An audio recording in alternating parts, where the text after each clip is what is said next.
Les établissements hospitaliers deviennent des établissements publics hospitaliers EPH, une réforme hospitalière qui va impulser un changement des modes de fonctionnement et de gestion des hôpitaux en vue d'améliorer leur performance.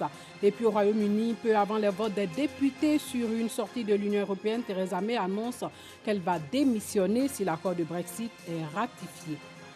Bonsoir et bienvenue dans le 19h.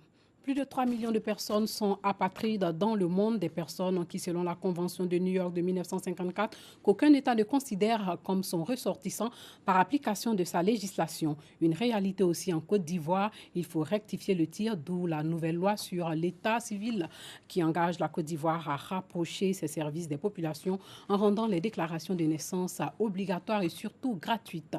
Une loi expliquée par des experts lors d'un panel suivi pour vous par Dangui Dangui. Des experts, la société civile et des journalistes rassemblés autour de la problématique de l'apatridie. Dans le cadre de ce panel, ils décortiquent la nouvelle loi relative à l'état civil ivoirien du point de vue de la lutte contre ce phénomène. Objectif, évaluer l'impact de ce nouveau dispositif légal sur la lutte contre l'apatridie. Ce n'est pas tout à fait une nouvelle loi sur l'apatridie, mais c'est une nouvelle loi qui va contribuer à prévenir les cas d'apatridie. Donc cette loi rénove entièrement la loi initiale sur l'état civil en rapprochant les centres d'enregistrement des populations et en améliorant certaines procédures d'enregistrement à l'état civil. Au-delà de ça aussi, il y a le caractère obligatoire de la déclaration de naissance. On pourrait bien sûr demander, réclamer à un parent d'obligation de faire déclarer son enfant à l'état civil. Il y a aussi, il faut noter, la possibilité pour les autorités ivoiriennes de délivrer aux personnes réfugiées un extrait de naissance. Ce panel est une initiative du REPMA, Réseau des professionnels des médias pour la lutte contre l'apatridie, en collaboration avec ses partenaires. L'idée, permettre aux journalistes de mieux cerner ce nouveau dispositif légal de l'état civil ivoirien. Aujourd'hui, il y a aussi un véritable problème au niveau des enfants. Les enfants qui vont à l'école, de la classe préparatoire jusqu'au CM2, qui sont sans documents administratifs. Nous voulons mener la sensibilisation auprès du ministère de l'Éducation nationale, auprès des autorités, des décideurs, les préfets, les sous-préfets, les mairies et aussi les magistrats, mais surtout au niveau de la population, c'est-à-dire les citoyens eux-mêmes doivent pouvoir avoir cette conscience de déclarer rapidement les enfants dès leur naissance. Selon les experts, la Côte d'Ivoire compte plus de 700 000 apatrides et plus de 3 millions de sans-papiers. Les artisans et patrons de PME ont mis en place le Conseil régional pour la promotion et le développement de l'artisanat et des petites et moyennes entreprises. Ils sont venus du Mali, du Ghana, de la Guinée, du Sénégal pour prendre part au lancement de ce conseil. Cet instrument qui va leur permettre de mieux se vendre sur le marché international. Le reportage de Clément Boko. Les artisans et patrons de petites et moyennes entreprises de la CEDEAO et de l'UEMOA mutualisent leurs forces. Le but, avoir des financements et prendre part au marché international. D'où le lancement du CRA-PME, le Conseil régional pour la promotion et le développement de l'artisanat et des petites et moyennes entreprises. Surtout créer des réseaux, faire la formation, innover, faire la créativité, faire en sorte que les artisans puissent avoir confiance en eux-mêmes au cours de leur retraite en ayant au moins une protection sociale. Ensuite, créer des infrastructures de production et de commercialisation des artisans. Le CRA-PME viendra insuffler une nouvelle dynamique au secteur de l'artisanat selon les participants. Donner du travail à nos artisans et PME, aider à ce que les femmes et les jeunes de l'Afrique s'en sortent à travers un réseau bien intégré. Je pense que s'il n'y a pas meilleur que ça. On a largement la production. Au-delà même de ce marché, nous pouvons même inonder le monde aujourd'hui avec tous nos produits. Nous, les artisans, nous travaillons énormément et ce n'est pas évident que notre effort soit reconnu. Et avec ce conseil régional qui vient de se mettre en place, ça va nous faire sortir de nos ateliers pour qu'on soit mieux connus. Dans chacun de ces pays membres de la CEDEAO, l'artisanat occupe à peu près 46 à 50% de la population active et contribue jusqu'à hauteur de 10 à 15% à la constitution du produit intérieur brut. Le CRA PME veut contribuer à réduire la pauvreté en insérant les jeunes dans le secteur de l'artisanat, un secteur à fort potentiel selon Aïssata Doucouré. Un salon international du coton textile habillement en abrégé SICTA se tiendra à Abidjan en octobre prochain, sous le thème « Transformation dans la filière coton textile, habillement et accessoires, facteurs de développement économique et social en Afrique ». Cas particulier des femmes. Pour une meilleure prise en charge des populations, l'État met en place une nouvelle réforme hospitalière. Les CHU, CHR et les hôpitaux généraux ont désormais le statut d'EPH, établissement public hospitalier, ce qui va permettre aussi de corriger les insuffisances révélées par des usagers responsables et praticiens hospitaliers lors d'une enquête.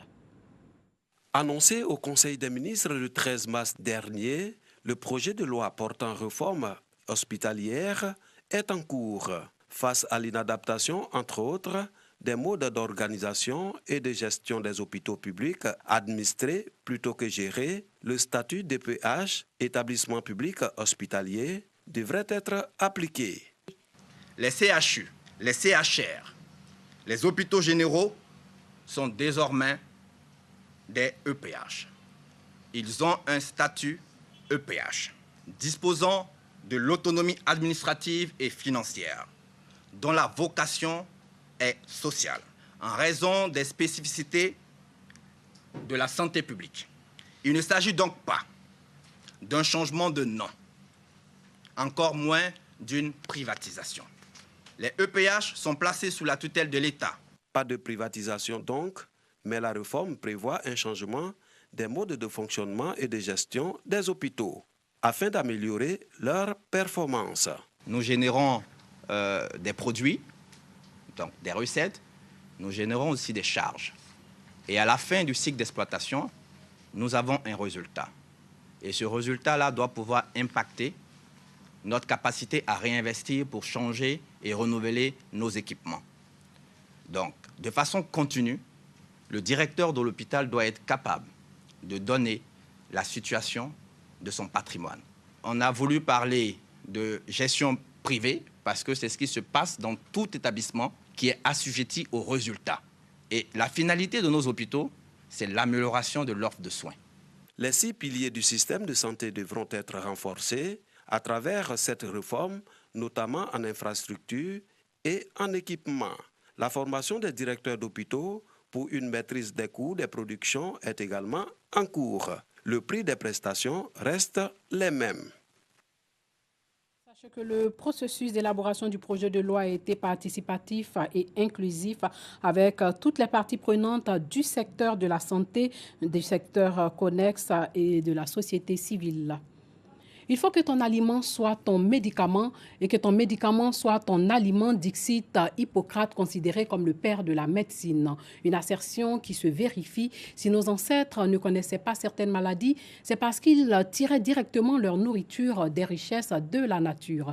Ce qui n'est pas le cas aujourd'hui. Ce que nous consommons subit des transformations en grès et pesticides à température souvent très élevée en termes de cuisson, produits de conservation aussi, ce qui met à rude épreuve notre santé. L'Institut multipolaire d'études, de recherche et de formation en indicamétrie, en collaboration avec l'Institut Gabré Agrothérapie, propose donc l'agrothérapie, une méthode qui aide à prévenir et traiter les dysfonctionnements organiques par l'alimentation. Djeneba Ouattara de Christ Larsen. Selon la publication du 15 septembre 2017 du Figaro.fr, sur 54,7 millions de décès dans le monde en 2016, 72% sont causés par la mauvaise alimentation. Mauvaise alimentation due aux progrès techniques qui ont considérablement modifié la culture alimentaire. L'on assiste de plus en plus à la consommation d'aliments génétiquement modifiés, causant les maladies telles que le diabète, l'hypertension artérielle et autres maladies cardiovasculaires. Pour prévenir et traiter les dysfonctionnements organiques liés à l'alimentation, une méthode thérapeutique par les produits bionaturels a été mise en place, l'agrothérapie. Faire connaître les pratiques et les résultats de cette agrothérapie, tel est le sens de ce séminaire de vulgarisation. C'est une recherche que nous comptons faire pour alimenter nous-mêmes nos propres programmes de recherche. L'indicamétrie, dit Murphy, a 3 pôles de recherche fondamentaux. 3 pôles. Il y a l'indicament de la santé, le développement capacitaire et l'épistémologie. Ce que nous comptons faire à travers l'atelier, c'est de nous présenter d'abord l'agrothérapie, ce qu'elle signifie, ses modalités, ses recettes, et comment les investir dans nos champs de recherche. Nous allons faire la promotion des produits agricoles tels que le soja, le gingembre, le haricot, le manioc, le maïs. Les gens s'installent pour faire ces productions-là à grande échelle parce que ces productions-là, finalement, elles pourront contribuer à nourrir le producteur de façon conséquente. Plus d'une vingtaine de personnes ont pris part à cette formation. Les participants ont été instruits sur plusieurs thèmes, notamment les théories de l'agrothérapie, le protocole et techniques de prise en charge des patients et agrothérapie et entrepreneuriat capacitaire. Dans la nuit d'hier à aujourd'hui, la morgue d'Azagui est partie en fumée et un incendie qui a fait d'importants dégâts matériels. Mamadou Kouassi nous rapporte les faits. Des larmes et des pleurs à la morgue d'Azagui. Des familles encore sous le choc. L'incendie déclenché dans la nuit du mardi 26 mars a totalement calciné les 9 corps en conservation. Dans les casiers, le feu a commencé. Et je suis obligé d'appeler les autres. L'hôpital est sorti, les jeunes gens sont sortis et puis sont venus nous aider un peu pour éteindre le feu. Après la reconnaissance des corps, les parents des défunts ont procédé à l'enlèvement. Ils devront anticiper l'inhumation des corps ou de ce qui en reste. Nous sommes très peinés, des parents qui sont décédés et qu'on ne s'attendait pas à ça. Nous n'avons pas la culture de brûler nos corps. Et voilà que des corps calcinés sont sous nos mains. C'est quand même triste et déplorable. La défunte qui devait en principe être convoyée sur Adiéké pour être inhumée à Éthiopie. Nous sommes tombés d'accord de faire inhumer aujourd'hui ces corps sur place. Aux côtés des familles doublement éplorées, le conseil municipal, l'équipe du maire Mamadou Koulibaly a pris des dispositions pour faire face à la situation. Les corps étaient vraiment cramés, mais on a pu identifier les corps. Le plus urgent, c'est d'abord d'enterrer et puis après faire le funéraire parce qu'il y a des problèmes de santé. C'est des corps qui ont été traités, mais avec le feu, ça a eu des effets. On ne sait pas ce que, en touchant, ce que ça pourrait faire. Jusqu'à notre départ d'Azagui aux environs de 13 h, le feu déclenché depuis la veille à 20 h couvait toujours à la morgue. Une enquête a été ouverte pour élucider ce drame. En attendant, les nouveaux cas de décès seront transférés à la morgue d'Aniama ou d'Agboville. Une note plus gaie à présent. Dans le cadre de sa tournée à l'intérieur du pays, l'équipe de production de l'émission Bonjour de la RTI était samedi dernier dans la ville de Beomi, c'est dans le centre du pays. Les habitants de cette localité ont vécu des événements tristes ces derniers jours avec l'incendie du district sanitaire et la grève des enseignants, de quoi leur redonner le sourire. Pagasorokoni. Beoumi, localité située à environ 53 km de Boaké dans la région de Bouaké. Ce chef-lieu du département a enregistré de nombreux événements malheureux ces dernières semaines, dont l'incendie du district sanitaire parti en fumée le vendredi 22 mars dernier. D'abord, il y a eu les problèmes d'élection. Ensuite, on a eu un accident mortel sur la route de Kounaï qui a fait plus de 10 morts. Et tout récemment, il y a eu le lycée et le commissariat qui a été saccagé par les élèves. Et ce matin, encore la cerise sur le gâteau, il y a le district qui a pris feu. La tristesse et le désespoir des populations de Beomi suite à ces incidents transformés en moments d'allégresse et d'espoir avec l'arrivée de Bonjour, émission humoristique à succès de la RTI. Nous avons traversé des moments difficiles à Beomi ici. Donc, par la grâce de Dieu, ça va un peu et Bonjour va venir. Ça va faire que on va tout oublier, nous serons vraiment dans la joie. Pendant ce temps, au stade, l'équipe de production de Bonjour s'active. Contrôle des câbles d'électricité, installation du podium, des chaises et des barrières de sécurité. Tout doit être prêt pour assurer un grand spectacle aux habitants de cette localité. L'installation terminée, l'heure du spectacle approche. Les spectateurs se rendent au lieu du rendez-vous au stade. Personne ne veut se faire compter l'événement. Au même moment, le parrain, le ministre de la Communication et des Médias, Sidi Timoko Touré, député de Beomi et fils de la région, fait son entrée. Le spectacle peut alors commencer. Voilà un vieux baoulé qui allait acheter sa bouteille de vin. Il a attaché derrière vélo. Faut le voir, il a faire son malin. il a vu petit trou. Au lieu de passer à côté, il veut faire un malin. Bravo.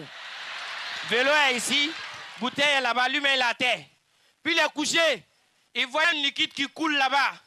Puis sur là, sa tête doucement dit, hé Seigneur, ce que je dois voir couler là, ça n'a qu'à devenir mon du sang, hein?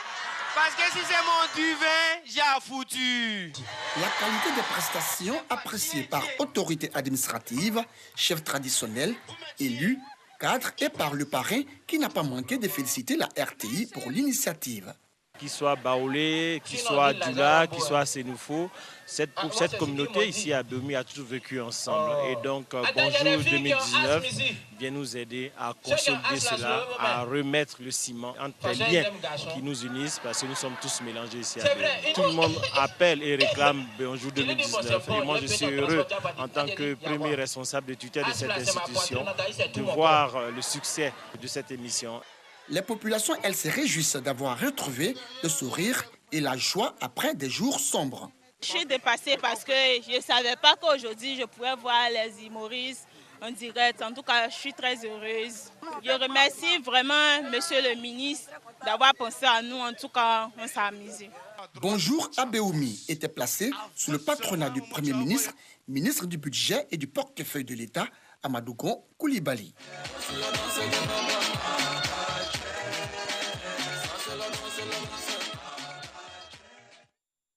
Avant de nous dire au revoir, sachez qu'au Royaume-Uni, peu avant les votes des députés sur une sortie de l'Union européenne, Theresa May a annoncé qu'elle va démissionner si l'accord de Brexit est ratifié. Ce soir donc, les députés britanniques se saisissent exceptionnellement de l'agenda du Brexit en votant sur une série d'alternatives à l'accord de sortie de l'Union européenne négocié par May, une prise de contrôle qui pourrait profondément redéfinir le processus du divorce. Voilà, c'est tout pour ce soir. Portez-vous bien.